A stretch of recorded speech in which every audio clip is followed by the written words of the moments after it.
This is Andi Purewal for Boxing News. I'm joined by trainer Mark Tibbs over Zoom. Mark, it's been a minute since I last saw you. How is life treating you? Yeah, I've been pretty busy, Andy, like yourself. You're always on the road, and I don't know what country you've been in lately, but it's been a long time. Last time I think you was in Dallas. I've seen you in London since, but we get about, don't we? We do indeed, and that is the nature of the beast that is boxing. And yeah, good chance for us to catch up here and just start off with Mr. Johnny Fisher. His next outing obviously announced Harry Armstrong for the Southern Area title. Whenever I've spoken to kind of his management, when he used to work with Sam Jones, they always said it's going to be a slow burner with Johnny. It's going to take time to get him to where you want to, and you never know how far he can go. Why do you feel like this is the correct move now to fight for the Southern Area title, and why Harry Armstrong next? Well, I think SJAM have done a good thing in getting this fight for Johnny, and I think this would be the making of Johnny Fisher.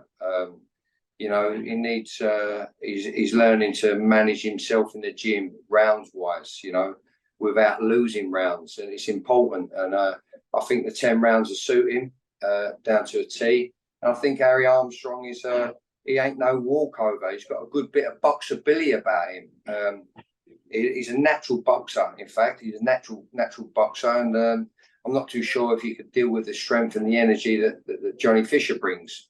So we're working on, you know, in defeating Armstrong in the most best fashion possible.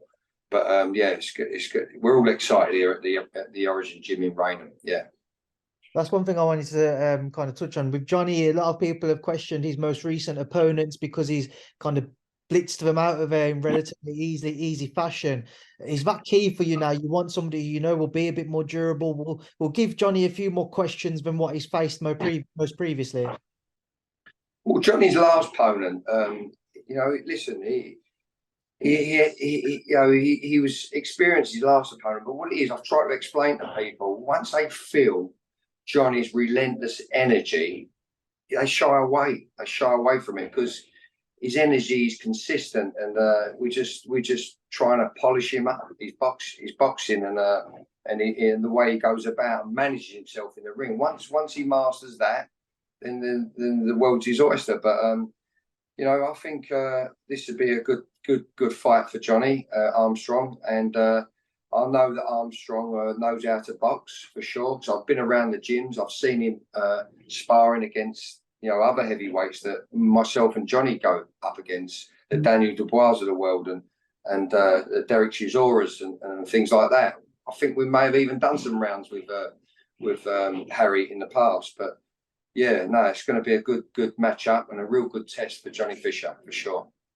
I know obviously the win's the most important thing, Mark, but when you mention kind of his last opponent and you have an entire camp together, you feel like it's a chance for Johnny to show certain things which he doesn't get the opportunity to. Does that bring a sense of frustration with it that maybe Johnny doesn't get to show everybody what he's been working on, and the hope is he can do that against Harry Armstrong? Well, no, because like we started off sparring yesterday, and well, actually, done a bit of sparring last week. I was in Ireland. My dad looked after Johnny, along with my other assistants here, Charlie Duffield. And but yesterday he had his first 8-round sparring, Johnny, and I was very happy with the 8 rounds and what he's done. But you know, we continue to spar tomorrow. We've got good opposition next week to help him season. So I'm not frustrated with the opposition he's facing and gets rid of. He's just of that. He's built. He's got energy and ferocious energy and strong, very strong. And we just got to hone in on them fighting skills a little bit more, polish them up a little bit more, and I feel that Armstrong will bring that out in him. You know, bring that box fighting out of Johnny. And as I say, if all push comes to shove, we'll up the pace and become the Romford Bull. But I know he's better than the Romford Bull. I want him to be an executioner, if you know what I'm saying, and detonate them guns on point, not just steamroll people. I want him to be a polished Romford Bull, if you know what I'm saying. Mark, obviously that fight falls on the undercard of Anthony Joshua, Dillian Whyte too. Dillian, a former charge of yours. Just talk to me about that fight. What do you expect from this bout? A very different one from what I imagine you remember from first time around. Yeah, I think they're both different animals since their first fight. They've both gone through different things psychologically, and you know, they fought the best, and now they're coming to fight each other again. I think that Dillian Whyte's got to take the fight to him straight away, no messing about, trying to take advantage of Anthony's headspace where it is right now. You know, us as trainers feel that he's not where he was. So if I was training Dillian right now, I would want him to take advantage of that and get on him in the best possible fashion ever. Anthony Joshua, I think with his new trainer Derek James, I saw a glimpse of differentness in last time, but not enough. He's had a bit more time with him now. I hope Derek James can climb into Anthony's head and get him back to where he was and let their mans go like he used to. And if they both can do what we're talking about, fans are in for one hell of a fight for sure. And yeah, it's a good fight indeed. It's a very good fight. Can't wait for that. It's interesting points that you raised there with regards to Anthony Joshua in particular, because people have questioned kind of his mentality if he's maybe a bit more concerned of what's being thrown back at him now, as opposed to like letting his hands go, as you say. Is that something which is acknowledged on, say, the trainer circuit in the boxing world? Say again, Andy. Say again. When you look at Anthony Joshua, do you see somebody who's a bit more concerned or worried about getting hit, as opposed to kind of focusing on himself and letting his hands go? Something we haven't seen people try and go back to, whether it be Ruiz or Klitschko. Is it something which is acknowledged in the trainer circuit that maybe he's a bit more worried about getting hit these days as opposed to back then? Yeah, he does look a little bit shy at committing. You know what I'm saying?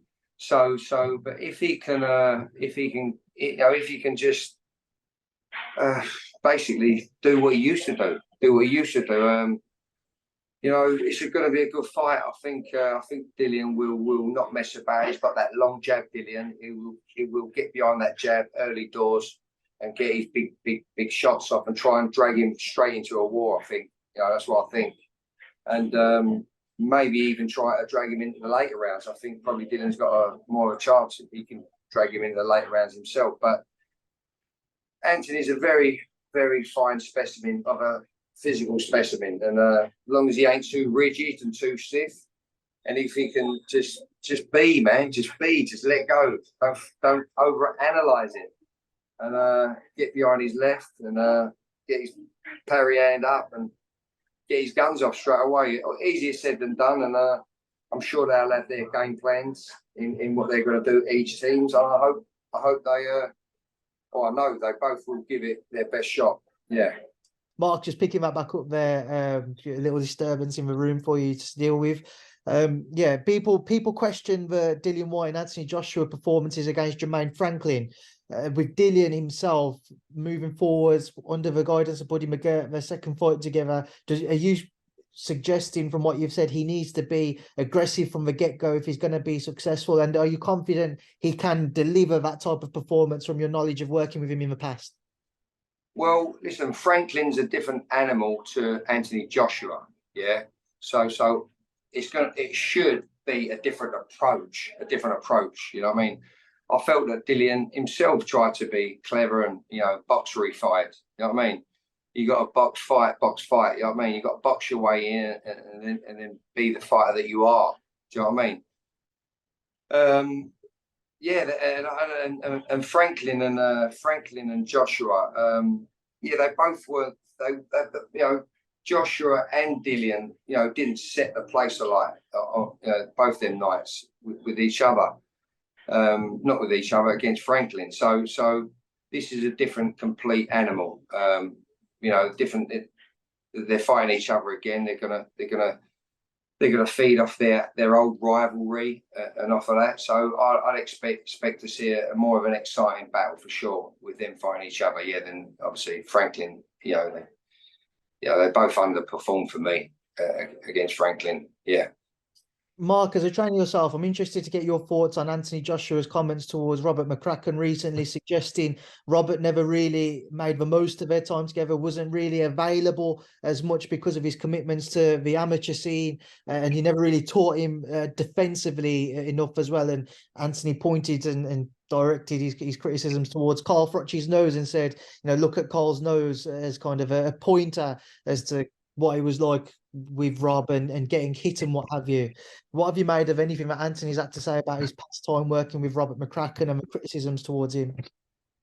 Well, I think I've not heard this until you just said it just now, but I think it's obvious that his best days was with Robert McCracken. So I don't know why that would have been said.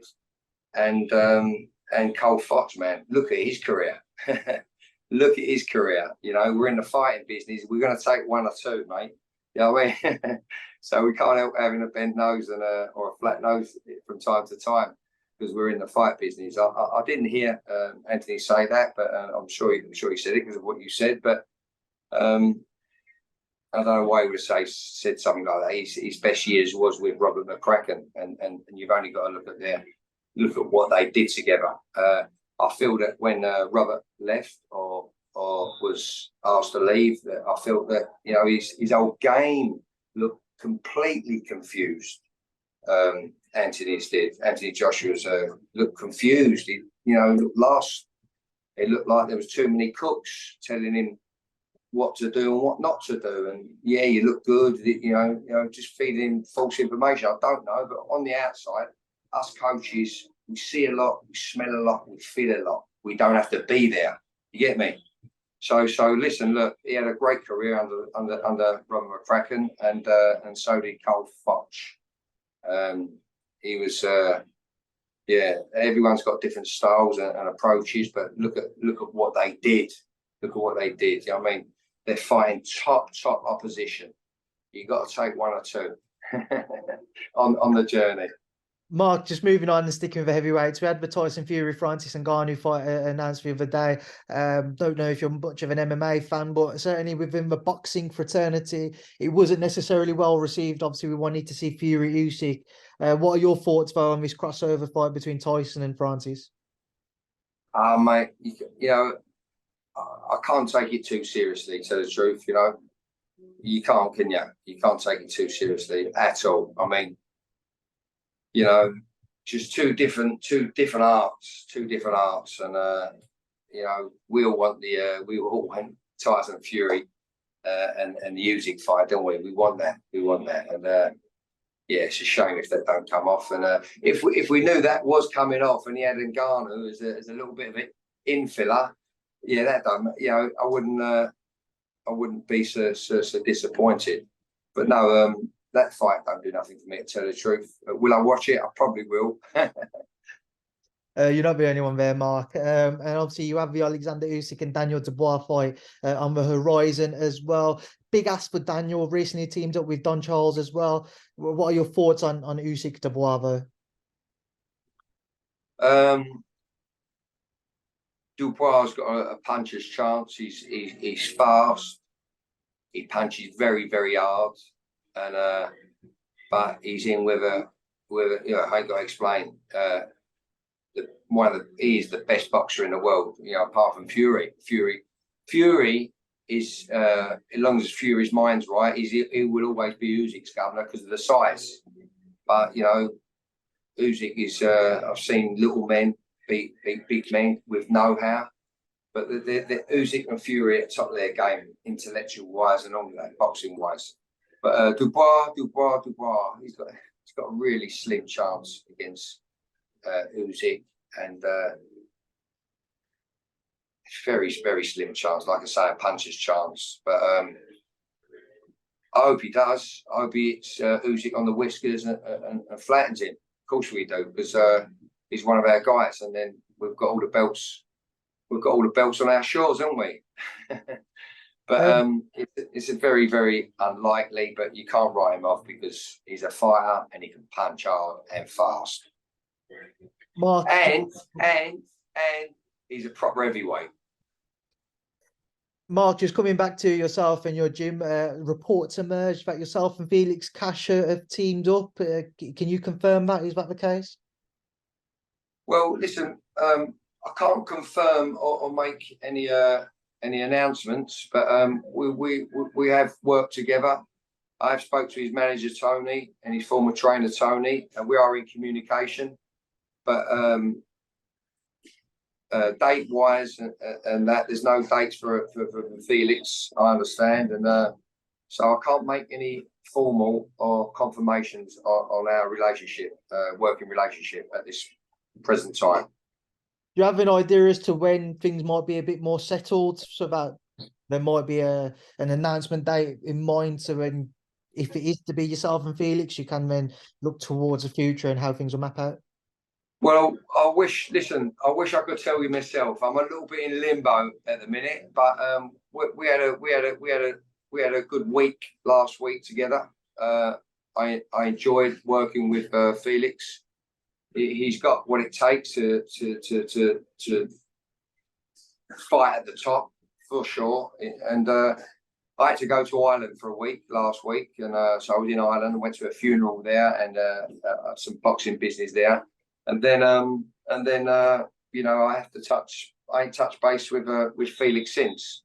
You know, I sent a message and I heard he did have a date. We was working towards a date, and that's been moved. So I haven't spoken to Felix or Tony since, but I'm sure I'll touch base with him before the end of the week, see what's going on, and see if we can nail anything down between ourselves and working together. We'll see.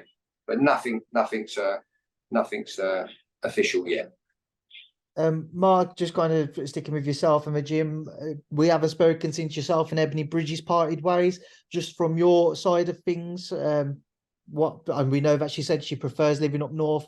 There's a main reason behind it, but yeah, just your time together, disappointed at all there? Obviously, you're not going to continue that working relationship. Well, no. I had a good time with Ebanie. We had my first female fighter. She come all the way from Australia, moved to Brentwood in Essex, near where I live, and made her home here in Essex, in my gym. And we won a first fight together, the world title, and we defended it when a lot of people said they didn't fancy us. So I'm proud of that. And we won the world title together. We defended it, and then and she decided she wanted to move up north. And it is what it is, you know. Everyone's got to spread their wings when they feel they have to. And yeah, I liked working with Ebanie. She was she's got a big heart, big work, big heart, strong and brave and all of that. Clever too. But you know, started a little bit late in life boxing, so she feels she's got to I think she feels she's got to reach out to as many boxing trainers as she can, and that's going to help her. So good luck to her. I'm not too sure if she's got a date coming up or whatnot. So good luck to Ebanie. We've texted each other since, and yeah, I wish her all the best. She's got something that only champions got, and you can't put your finger on it what it is. And Mark, just final couple of topics, get your thoughts on some fights on the horizon. Yesterday we had the Liam Smith and Smith-Eubank Jr. rematch officially announced. Do you expect to see anything different this time around? No, I don't. I'll be honest with you. I did fancy Eubank last time, but when I saw what he did to him, I think it's going to be the same time around, same outcome. But what a fight! That's a great fight and a good fight. Can't wait for that. That's in September, right? Yeah. Yeah. See, Liam Smith's got that inbuilt counter punch, readability. He's got all of that. He's a natural boxer, and you know, people of not that pedigree, when they come up against someone, they don't know what it is till they're in there with them. Do you know what I mean? And then shit happens. Mark, and then just a final one. Next weekend, the boxing world is treated to an unbelievable, undisputed welterweight title fight between Errol Spence Jr. and Terence Crawford. Just your thoughts on that, please, Mark. What goes down? Who do you think comes out on top? cracking fight. When's that taking place? Next Saturday. I fancy Crawford. You know, I fancy Crawford. Only because of my when I was in Nebraska before, I watched him from a distance. He fought an African guy, and the way he took this guy apart, and this guy looked dangerous. Can't think of his name now. It was a good 4 years ago in America.